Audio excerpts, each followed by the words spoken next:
नमस्कार मंडळी, कसे आहात? मजेत ना?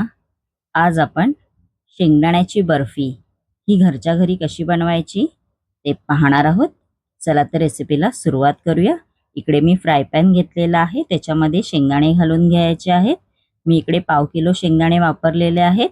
ते थोडे असे रोस्ट करून घ्यायचे आहेत. त्यानंतर आपण ह्याच्यामध्ये कंडेन्ड मिल्कचा वापर करणार आहोत. इकडे मी 1 कप कंडेन्ड मिल्कचा वापर केलेला आहे. मग असं मिक्स करून घ्यायचं चमच्याच्या साहाय्याने. ही प्रोसिजर मध्यम आचेवरच करायची आहे. असं मिक्स करून घ्यायचं. त्यानंतर आपण ह्याच्यामध्ये मिल्क पावडर घालून घेणार आहोत. 1 कप इकडे मिल्क पावडरचा वापर केलेला आहे मी.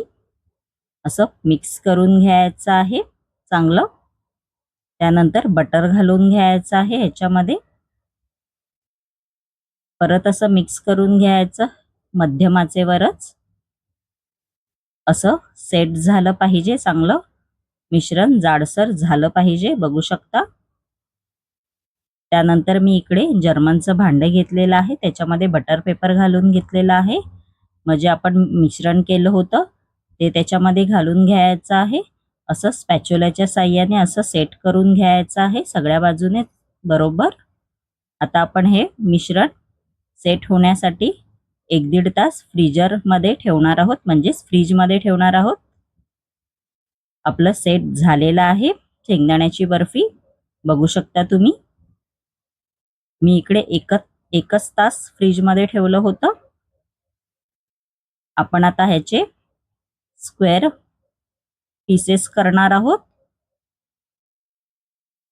असे नाईफच्या साहाय्याने पीसेस करून घ्यायचे आहेत स्क्वेअरमध्ये, बघू शकता. असे स्क्वेअरमध्ये पीस करून घ्यायचे आहेत.